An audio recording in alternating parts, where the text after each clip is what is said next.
बिस्मिल्लाहिर्रहमानिर्रहीम। अस्सलाम वालेकुम। मैं शेजीउल्लाह फरासत। आप देख रहे हैं नेशनल और इंटरनेशनल न्यूज पर मुश्तमिल 4 टीवी का खुसूसी खबरनामा दुनिया भर से, यानी खबरें आपकी नजर से। सबसे पहले headlines.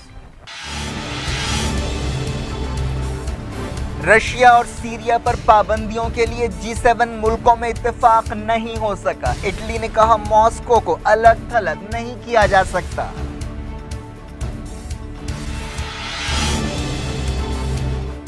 Secretary of state Tillerson Russia पर बरस पड़े। कहा मॉस्को वादे पूरे करने में नाकाम रहा, फैसला करे किसके साथ रहेगा।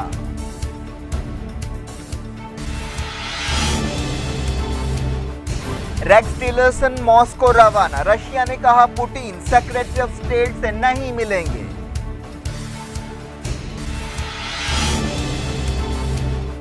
केमिकल हमलों की गैर जानिबदार तहकीकात के लिए ईरान की मुहिम। कई आलमी लीडर से जवाद जरीफ की बातचीत।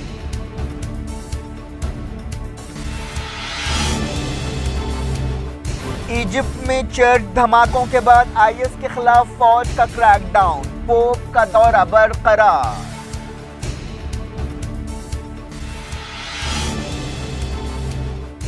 कोरिया के इलाके में अमेरिकी जहाज तैनात। नॉर्थ ने कहा जंग के लिए तैयार हैं। कुलभूषण की फांसी के खिलाफ हिंदुस्तान ने किया पाकिस्तान को खबरदार। सुषमा ने कहा ताल्लुकात पर बुरा असर पड़ेगा।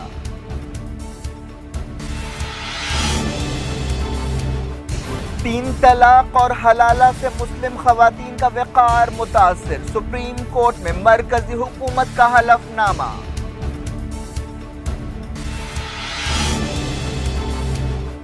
पूरे मुल्क में तीन तलाक, बीफ और राम मंदिर की बात। क्या यही है मोदी का नया हिंदुस्तान? दुनिया भर से की खास रिपोर्ट।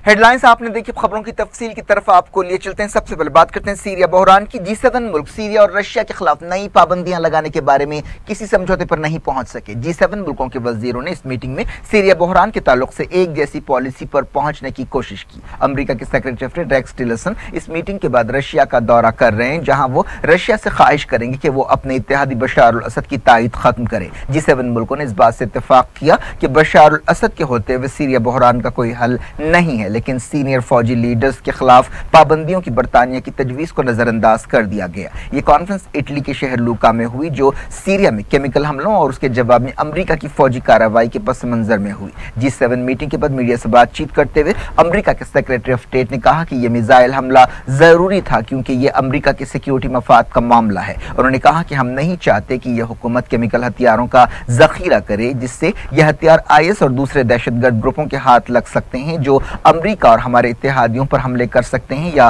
करना चाहते हैं। उन्होंने ये भी कहा कि हम सीरिया में सरगर्म ग्रुपों या मुल्कों की तरफ से भी केमिकल हथियारों के इस्तेमाल को एक नॉर्मल बात की हैसियत से कबूल नहीं कर सकते। बाद में टिलरसन रशिया रवाना हो गए। इटली के वजीर खारजा एंजेलिना अल्फानो ने, जो G7 कॉन्फ्रेंस के मेजबान थे, बताया कि मुतालिका वजीर चाहते थे कि रशिया को इस बात के लिए कायल किया जाए कि वो सदर असद पर दबाव डाले। उन्होंने ये भी कहा कि हमें रशिया को अलग थलग नहीं करना चाहिए। इटली के वजीर ने कहा कि सीरिया में सीजफायर के ताल्लुक से वादों पर अमल कराने की कोशिशें होनी चाहिए।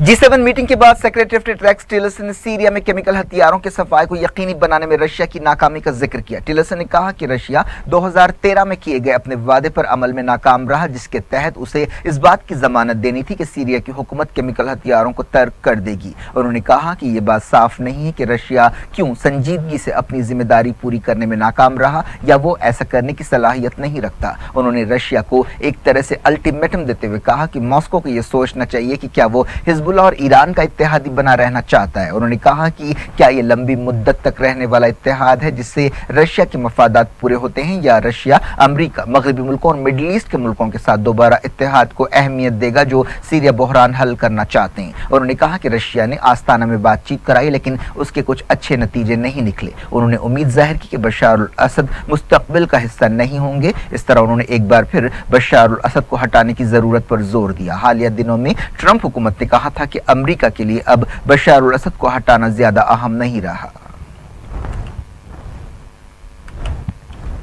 ईरान ने सीरिया में केमिकल हमलों की गैर जानिबदाराना तहकीकात के लिए हसन रूहानी की तजवीज़ पर आलमी ताईद हासिल करने की कोशिशें शुरू कर दी हैं। ईरान के वज़ीर ख़ारजा जवाद ज़रीफ ने इस सिलसिले में कई मुल्कों के लीडर्स और वज़ीरों के साथ टेलीफोन पर बातचीत की और कहा कि तहकीकात के लिए सच्चाई मालूम करने वाला एक मिशन भेजना चाहिए। उन्होंने हाल ही में UN secretary general Antonio Guterres, Italy के वज़ीर ख़ारजा एंजेलिनो अल्फानो, कुवैत के वज़ीर शेख सबा अल खालिद अल सबा और तुर्की के वज़ीर ख़ारजा मेवलूद कावुसोग्लू से बातचीत की।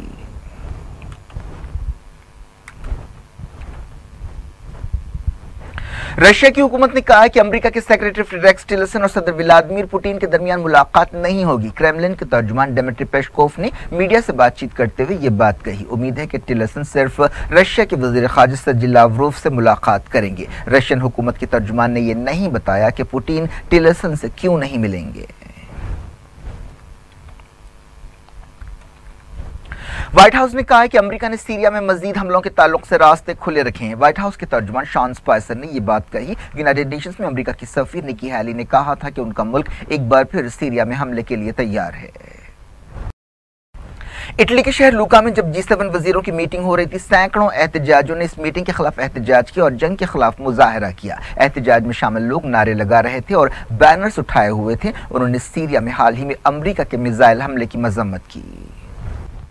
सऊदी अरब कैबिनेट की एक मीटिंग हुई जिसमें सीरिया में केमिकल हमले की मजम्मत की गई और अमरीकी हमले की तायद का ऐलान किया गया। शाह सलमान की सदारत में रियाद के अल यमामा पैलेस में यह मीटिंग हुई। कैबिनेट ने यमन में अमन इस्तेहकाम के लिए अरब फौज की कोशिशों की तायद की गई और शाह सलमान की निगरानी में इमदादी सरगर्मियों की भी तारीफ की।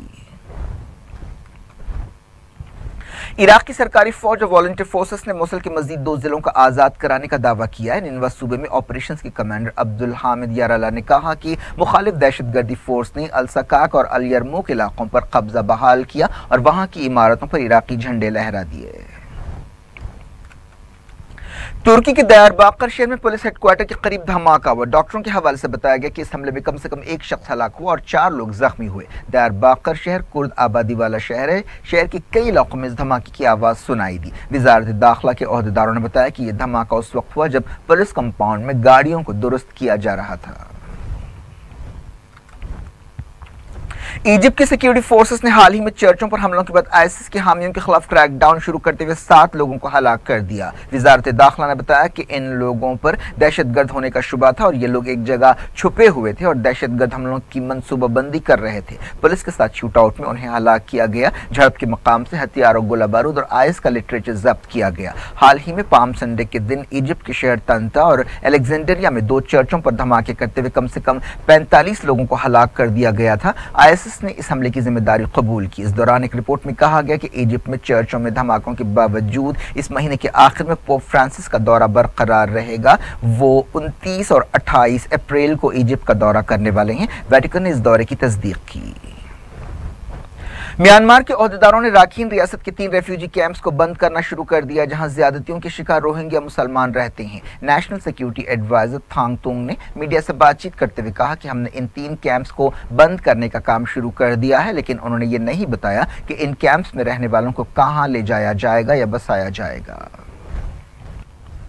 बात करते हैं इंडिया पाकिस्तान तनाव की। हिंदुस्तान ने पाकिस्तान को खबरदार किया है कि अगर इंडियन नेवी के साबिक ऑफिसर कुलभूषण जाधव की सजाए मौत पर अमल किया जाएगा तो इससे आपसी ताल्लुकात पर बहुत बुरा असर पड़ेगा। पार्लियामेंट के दोनों ऐवानों में बयान देते हुए वजीर खारजा सुषमा स्वराज ने पाकिस्तानी अदालत के फैसले को मनसूबाबंद कत्ल करार दिया और कहा कि जाधव के खिलाफ कोई सबूत नहीं है। उन्होंने कहा कि जाधव ईरान में बिजनेस कर रहा था और वहां उसका अगवा किया गया और पाकिस्तान के हवाले किया गया। सुषमा स्वराज ने कहा कि हिंदुस्तान जाधव को इंसाफ दिलाने के लिए हर मुमकिन रास्ता अपनाएगा।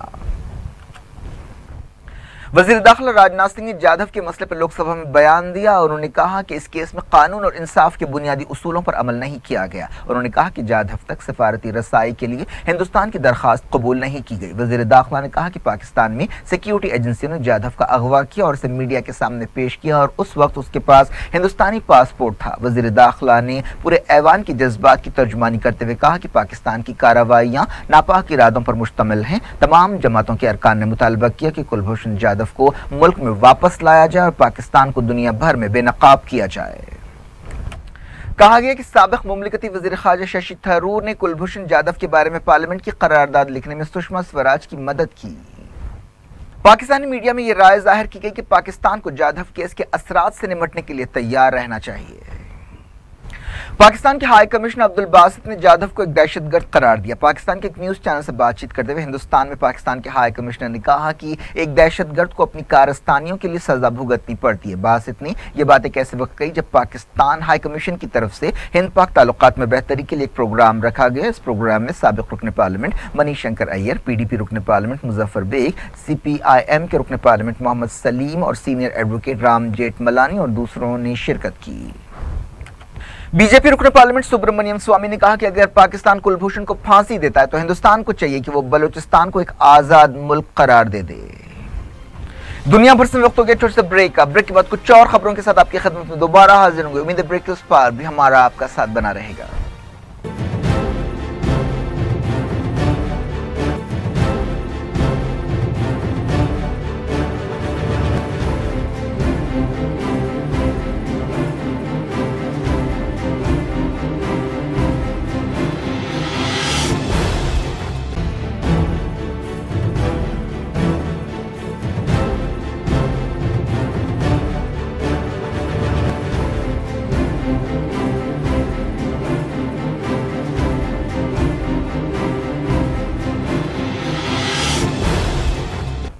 Welcome back. आप देख रहे हैं दुनिया भर से और मैं शजीउल अफराज। इस खबरनामे में हम आपके लिए लाते हैं दुनिया के गोशे गोशे से आप ही की पसंद और दिलचस्पी की खबरें। आगे बढ़ने से पहले हेडलाइंस दुनिया भर से एक बार फिर। रशिया और सीरिया पर पाबंदियों के लिए G7 मुल्कों में इत्तेफाक नहीं हो सका। इटली ने कहा मॉस्को को अलग थलग नहीं किया जा सकता।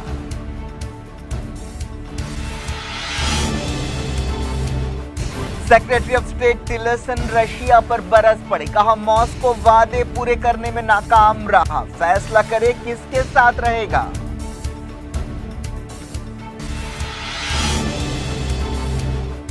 रेक्स टिलरसन मॉस्को रवाना। रशिया ने कहा पुतिन सेक्रेटरी ऑफ स्टेट से नहीं मिलेंगे।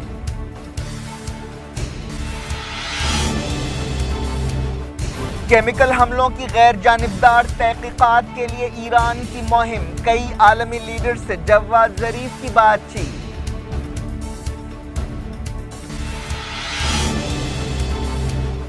इजिप्ट में चर्च धमाकों के बाद IS के खिलाफ फौज का क्रैकडाउन। पोप का दौरा बरकरार।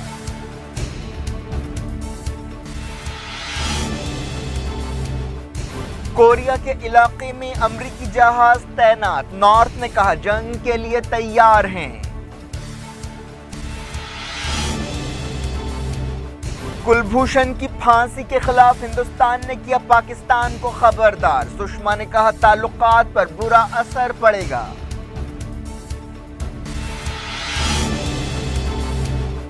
तीन तलाक और हलाला से मुस्लिम खवातीन का वक़ार मुतासिर। सुप्रीम कोर्ट में मरकजी हुकूमत का हलफनामा।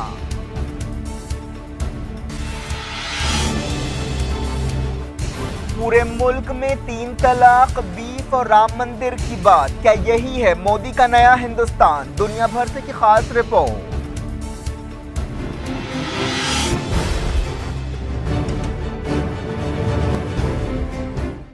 बुलेटिन के इस हिस्से में पहले देखते हैं कुछ नेशनल न्यूज। मरकजी हुकूमत ने सुप्रीम कोर्ट में कहा है कि तीन तलाक, हलाला और एक से ज्यादा शादियों के तरीकों से मुस्लिम औरतों का समाजी मकाम और वक़ार मुतासर होता है। सुप्रीम कोर्ट में एक ताज़ा हलफनामा दाखिल करते हुए मरकजी हुकूमत ने कहा कि इन तरीकों से मुस्लिम औरतें उन बुनियादी हुकूक से महरूम हो जाती हैं जिनकी जमानत दस्तूर में दी गई है।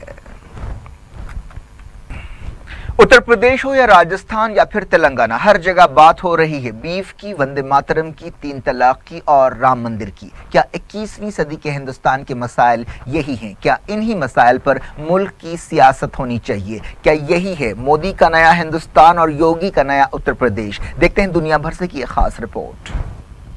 हिंदुस्तान कहां आ गया है? 2014 के लोकसभा इलेक्शंस के बाद हिंदुत्व की ताकतें हिंदुस्तान की किस्मत की मालिक बन बैठी। अपोजिशन कमजोर और बिखरी हुई है। नेहरू और इंदिरा की कांग्रेस जवाल की तरफ जा रही है, दिन ब दिन नई पस्तियों को छू रही है। यही हाल कम्युनिस्टों का है। नीतीश दीवार की बिल्ली बने हुए हैं। केजरीवाल का तिलिस्म टूट रहा है। दूसरी तरफ बीजेपी का जादू सर चढ़कर बोल रहा है। वो यलगार के मूड में है। कांग्रेस मुक्त भारत का ख्वाब देख रही है। मणिपुर और गोवा में दूसरे नंबर पर रहने के बावजूद वहां हुकूमत नहीं बनाना उसके जारहाना तेवर का पता देती है। उत्तर प्रदेश में भगवापोश योगी को सीएम की गद्दी पर बिठाने में भी एक साफ प्याम है। हिंदुत्व की ताकतें खुलकर मैदान में हैं। आरएसएस के नागपुर हेडक्वार्टर और मुल्क के हर शहर हर गांव में उसकी शाखाओं में बरसों पढ़ाए गए पाठ पर अमल का वक्त आ गया है। 3 साल की मोदी हुकूमत और 1 महीने का योगी काल यही दास्तान बयान करते हैं।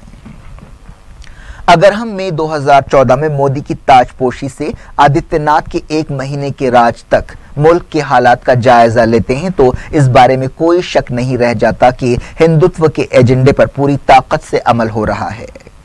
8 नवंबर 2016 को नोटबंदी की सर्जिकल स्ट्राइक के बाद पूरा मुल्क दर्द से कराह रहा था। 3 बरसों में यह पहला मौका था जब हमारी कौमी जिंदगी में सिर्फ मुसलमान टारगेट पर नहीं थे, वरना इससे पहले मोदी दौर में हर दम मुसलमान, इस्लाम और पाकिस्तान की बात हो रही थी। हर इशू उनसे ही ताल्लुक रखता था। नोटबंदी की अफरा तफरी खत्म होने और योगी हुकूमत बनने के बाद यह सिलसिला फिर शुरू हो गया है।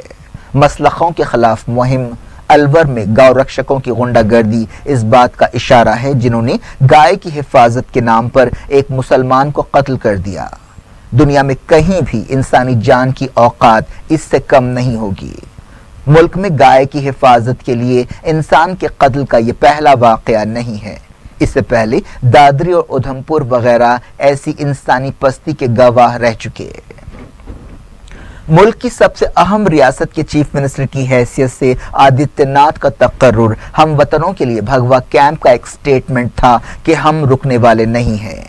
बीजेपी और मोदी हुकूमत को चलाने वाले भगवा बॉसेस पहले दिन से ही तकल्लुफात से परहेज करते हैं और अपने एजेंडे पर अमलावरी में बेरहम हैं। हिंदुस्तान में एक खास फिक्र का गलबा उनका मकसद है।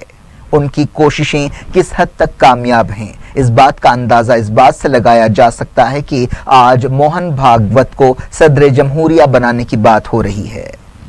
अपने दामन पर गांधी के खून के दाग रखने वाली इन ताकतों का ये उरूज 1-2 दिन की कहानी नहीं है।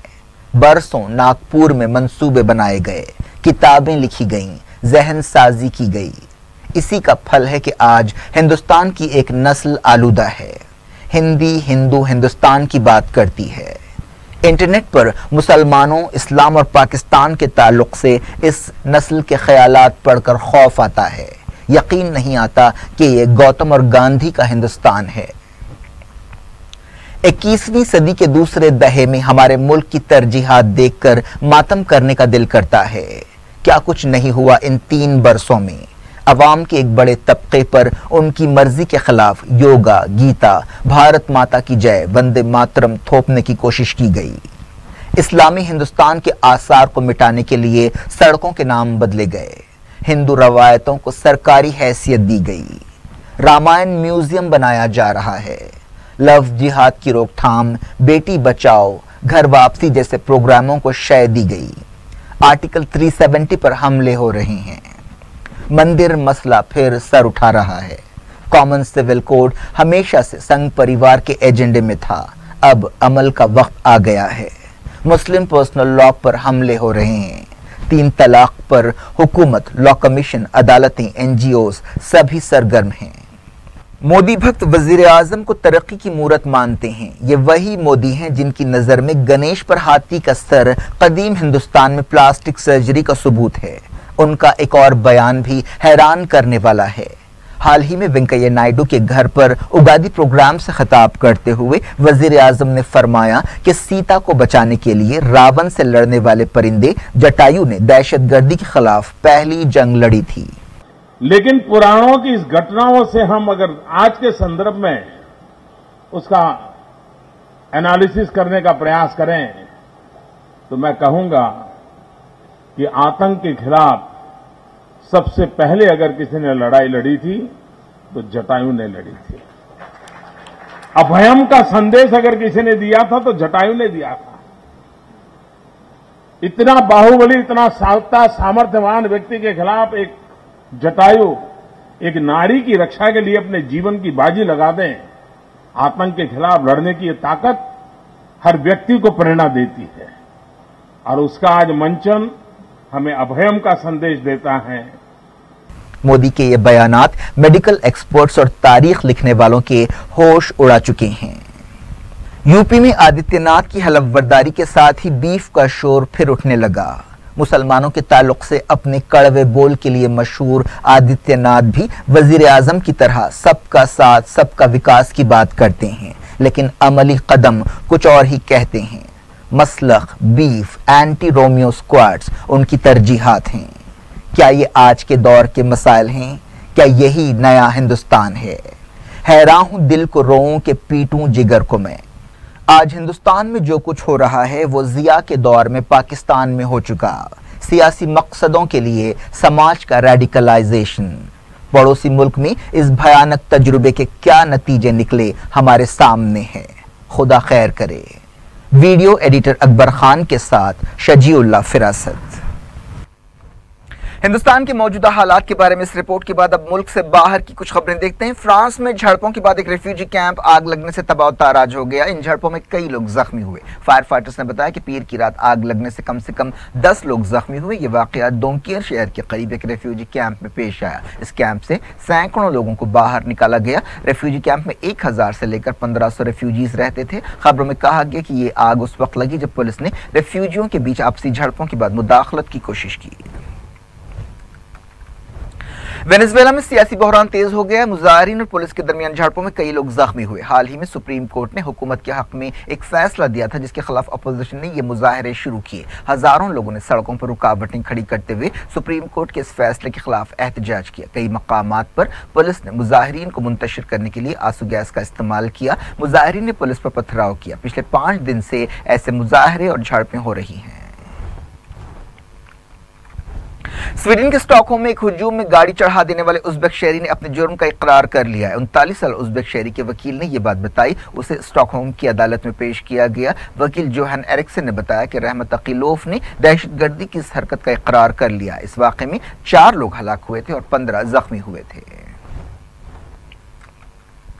नॉर्थ कोरिया ने कहा है कि वो अमेरिका के साथ जंग के लिए तैयार है। अमेरिका ने कोरिया के इलाके में एक समुद्री जहाज को तैनात कर दिया है, जिसके बाद ये धमकी दी गई है। नॉर्थ कोरिया ने कहा कि वो पूरी ताकत से अपना बचाव करेगा। हफ्ते को कोरिया इलाके के करीब पैसिफिक के समंदर में अमेरिका का तैयारा बरदार जहाज तैनात किया गया था। ये जहाज कार्ल विल्सन कब तक रहेगा इस बारे में कुछ नहीं कहा गया। पिछले हफ्ते नॉर्थ कोरिया ने जापान के समंदर में बैलिस्टिक मिसाइल का तजुर्बा किया था। इस दौरान रेफ्यूजियों को रोकने के लिए चाइना ने नॉर्थ कोरिया की सरहद पर 1,20,000 सिपाहियों को तैनात करना शुरू कर दिया है। नॉर्थ कोरिया ने अमेरिका की तैनाती के बारे में कहा कि ये जारहियत की गैर जिम्मेदाराना हरकत है। खबर है कि नॉर्थ कोरिया के लीडर किम जोंग उन ने मुल्क की सुप्रीम पीपल्स असेंबली की एक मीटिंग में शिरकत की। यह मुल्क की सियासी शख्सियतों का सबसे अहम इदारा है।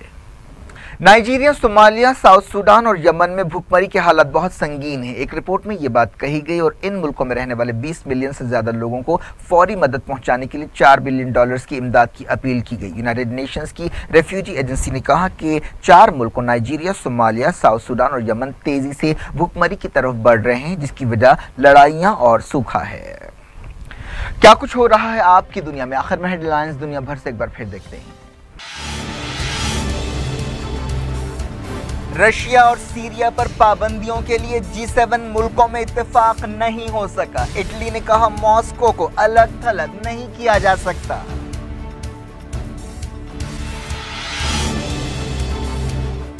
Secretary of state Tillerson Russia पर बरस पड़े। कहा मॉस्को वादे पूरे करने में नाकाम रहा। फैसला करे किसके साथ रहेगा।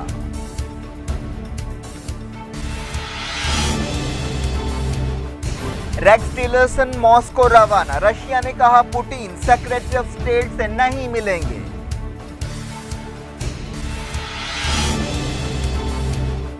केमिकल हमलों की गैर जानिबदार तहकीकात के लिए ईरान की मुहिम। कई आलमी लीडर से जवाद जरीफ की बातचीत।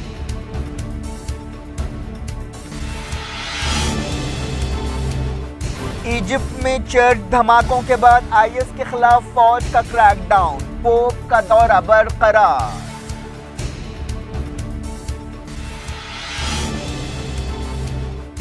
कोरिया के इलाके में अमेरिकी जहाज तैनात, नॉर्थ ने कहा जंग के लिए तैयार हैं।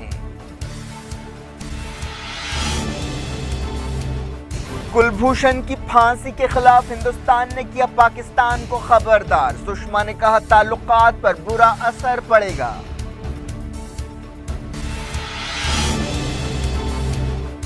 तीन तलाक और हलाला से मुस्लिम खवातीन का वक़ार मुतासिर, सुप्रीम कोर्ट में मरकजी हुकूमत का हलफनामा।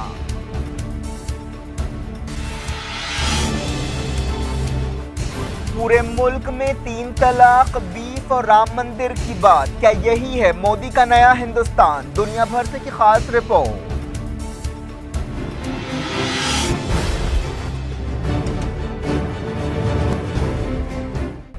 ये थी आज की खबरें। शेड्यूल फरासत को दें इजाजत और अपना बेहद ख्याल रखें। अल्लाह हाफिज।